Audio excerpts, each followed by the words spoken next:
We, Sohnia and Jaanuni, are a couple of pals studying science in undergrad. We are not professionals. Though every episode is meticulously researched, mistakes do happen. If you notice that anything, And we mean anything, we state is inaccurate, please let us know. your comments, suggestions, and queries are important in furthering our personal and audience's understanding of science. Thanks for being a part of this discussion. We appreciate you. We really do. Bop bop, beep bop bop. Hello. Hello. Welcome back to another episode of Beaker Bros. Wow, we said that insane. Wow. Well, today's a special episode, like all the episodes, but this one even more so because we have our first live member of our audience. We have our friend.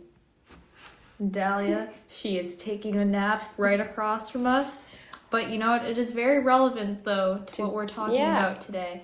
Because in this episode, we're going to be talking about the science and the effects of sleep deprivation. Dahlia, are you sleep deprived? A little bit. But I know we're saying sleep deprived. I know in everyday terms, everyone, if you don't get a good night's sleep, we always say, sleep deprived or whatever. But what is the actual meaning, definition of sleep deprivation? That's a great question, Jaanuni. Well, there's actually a couple of definitions depending on the source that you look at. You can find sometimes definitions for sleep deprivation, sleep deficiency, sleep insufficiency. They kind of overlap with each other, but they are distinct. But for the sake of this episode, we're going to be primarily focusing on sleep deprivation, which is a condition that occurs if you don't get enough sleep. Yeah, so it basically focuses more on the total amount of time a person spends asleep rather than the quality of sleep. Which would more so tie into the sleep deficiency definition. Yeah, and sleep deficiency is a broader concept that encompasses sleep deprivation. That is correct. Yes. So what happens when you're sleep deprived? Before I go on with that, sleep deprivation is estimated to affect about 1 in 3 adults. So there's 3 of us in the room. 1 of us is sleep deprived. I'm that one. Dahlia's the one. So lack of sleep directly affects how we think and feel, and while the short-term effects or the impacts are more noticeable, chronic sleep deprivation can heighten the long-term risk of physical and mental health problems. So the short-term problems can include a lack of alertness. So even missing as little as 1.5 hours can have an impact on how you feel. Crazy. Considering how many hours do we get. Excessive daytime sleepiness, yes, I know that.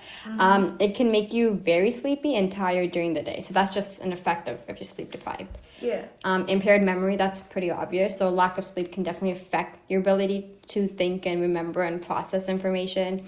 It can cause relationship stress, so it can make you feel moody and you can become more likely to have conflict with other individuals. Can definitely affect the quality of life. So you may become less likely to participate in normal daily activities or to even exercise. And the most important is the greater likelihood for car accidents, because drowsy driving accounts for thousands of crashes, injuries, and fatalities each year. Speaking of that, there was an episode of, There was an episode of, why can't I remember the name of that show? Mythbusters. Have you ever heard of Mythbusters? No. For those of you that don't know, and including Jaanuni, Mythbusters is basically a show where these people, they would, come across a myth, and they would try to bust it or see if it's valid using science and engineering and a bunch of different processes. So one of the myths that they wanted to address was looking at whether or not being sleep deprived while driving can cause a similar level of impairment as being drunk behind the wheel. Oh. And they found that, so basically the way that they tested it, this is very off topic, but they basically had the participant go around a track in as either sleep deprived or under the influence of something, keeping in mind though that this was a very controlled trial. Okay. So everything was controlled about Yeah. it, so it was never at a point where it was unsafe. Yeah. But they found that the amount of errors that were made behind the wheel were similar to someone who was drunk. So if you're tired, don't drive. It can be just as dangerous as being drunk. Impaired. Yeah. Or being impaired by like not just drunk, but like under the influence. Yeah. Damn. I was just gonna say that's just kind of crazy. It shows like there's effects on your brain that like even though like it's not as obvious as being under the influence, sleep deprivation is pretty bad. It's bad. But now, for a more severe effects of sleep deprivation, not that, getting to accidents isn't severe, but more long-term chronic issues. Yeah. Chronic sleep deprivation can basically contribute to a wide range of health problems. We know that. But sleep plays a fundamental role in the effective functioning of nearly like all the systems of the body. So cardiovascular disease. So studies have found that there's a strong association between sleep deficiency and cardiovascular problems, which can include high blood pressure, heart disease, heart attack, and stroke. There's also diabetes. So insufficient sleep can appear to have an effect on a body's ability to regulate blood sugar, which can increase the risk of metabolic conditions like diabetes. Obesity. We were just talking about this. So research has found that people tend to consume more calories and carbohydrates when they don't get enough sleep, which is just one of the several ways that poor sleep may be tied to obesity and problems. You were mentioning earlier there's like a hormone where it kind of explains how it connects to obesity, like sleep. Yeah, so there's a couple factors, but I'll also mention one that's not necessarily hormonal related. But for hormones first, there's a hormone called leptin, and basically that hormone suppresses your appetite whenever it's released. But by being sleep deficient or sleep deprived, that ability for that hormone to be released is reduced. So instead of like having reduced instances of appetite, it's like you typically crave more. And that effect is also exacerbated by another hormone called ghrelin. I think I'm pronouncing it correctly. Ghrelin. Yeah, ghrelin. And in people who are sleep deprived, that hormone is more prevalent. So by having less leptin and more ghrelin, your appetite is inextricably like increased. Yeah. But then not only in that, so that's like one thing that could lead to obesity. Another thing is by being obese, studies have found that you're more likely to have fat deposits in your airway, and those deposits can obstruct your sleep. So that can lead to sleep apnea or improper sleep, which can then lead to sleep deficiency over time. So everything's just connected. Everything's just connected. Wow. Anyways, there's another one. Obviously, like, I think the most obvious one is that sleep deficiency or sleep deprivation has been shown to lead to worsening your immune function, which actually includes a poor response to vaccines at times. Interesting. Yeah. So while you sleep, your immune system actually produces infection-fighting substances like antibodies and cytokines, and it uses these substances to combat foreign invaders, so bacteria and viruses. And certain cytokines also help you to sleep, which gives your immune system more efficiency to defend your body against illnesses. So sleep deprivation prevents your immune system from building up its forces in a sense. And if you don't get enough sleep, your body may not be able to fend off these invaders. And it may also take you longer to recover from illness, which is kind of like interesting because I know, like, I've talked to friends or whatever, and they're like, I haven't been sleeping well, but they get sick quite often, right? And it's kind of interesting to see how there is that clear connection and not really being able to put one and one together. Yeah. Very interesting. Yes. There's also pain. It has an effect on pain. Oh, I think I've heard of this. Right? Explain it. So sleep-deprived people are at a higher risk of developing pain or feeling that their pain is getting worse. So the pain actually may cause further sleep interruptions, creating basically a negative cycle of worsening pain and sleep. Does it say anything about the physiological basis for why that happens? I found an article here. It was posted not too long ago by researchers at the University of California, Berkeley, to the Journal of Neuroscience. And basically it says that in your brain, you have these pain receptors. MCAT terminology, go. No. No, I think it's called nocoreceptors. NOCI receptor. NOC? Yeah, Okay. I think that's what it's called. But anyways, so you have those pain receptors in your brain, and when you're deprived of sleep, it basically affects your those receptors in your brain, and it leads to more intense feelings of pain the next day. Okay. And then, so that's one, like sleep deprivation, increase or high risk of developing pain.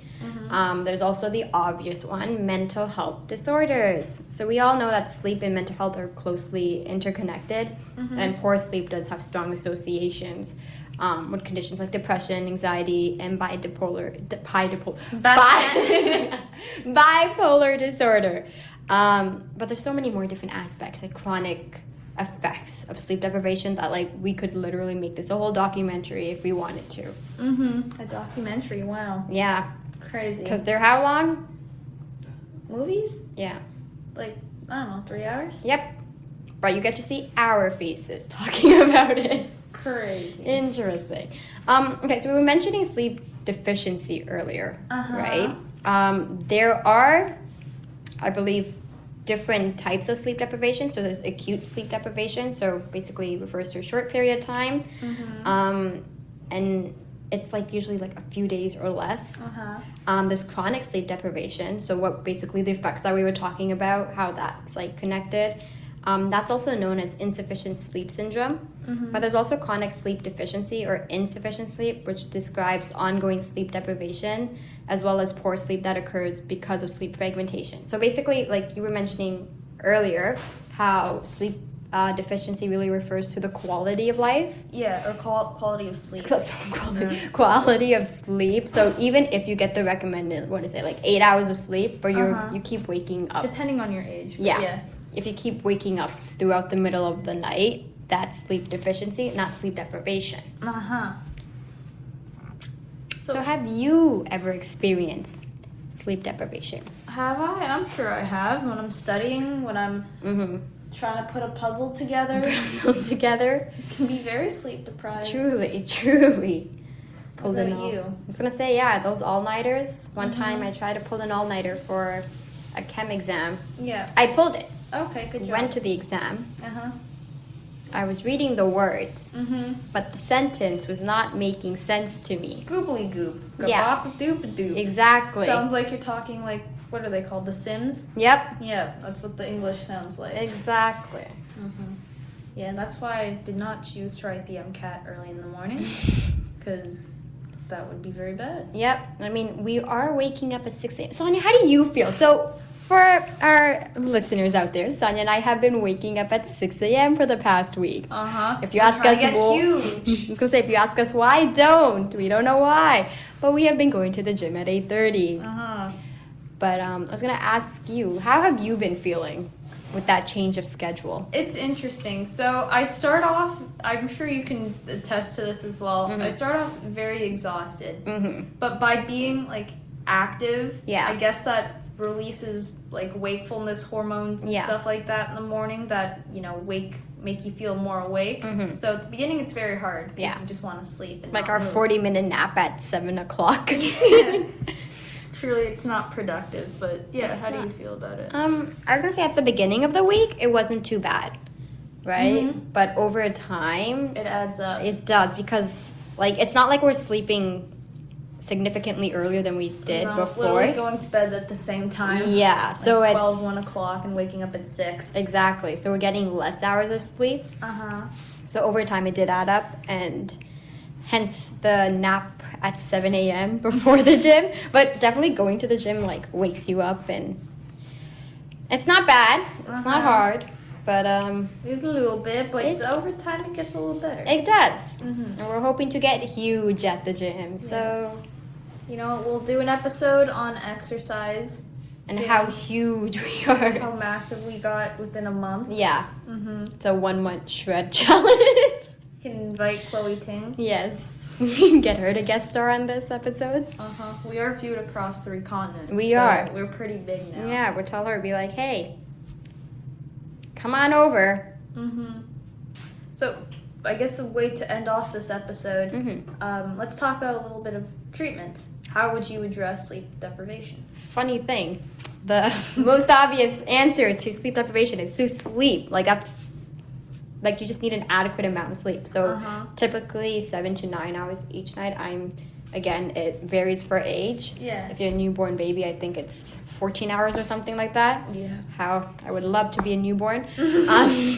But again, this could, like, it might be easier said than done, because if you're an individual with a sleeping disorder, that's not possible. So then again, with a sleeping disorder, you may be exposed to different treatments rather than just sleep. Yeah.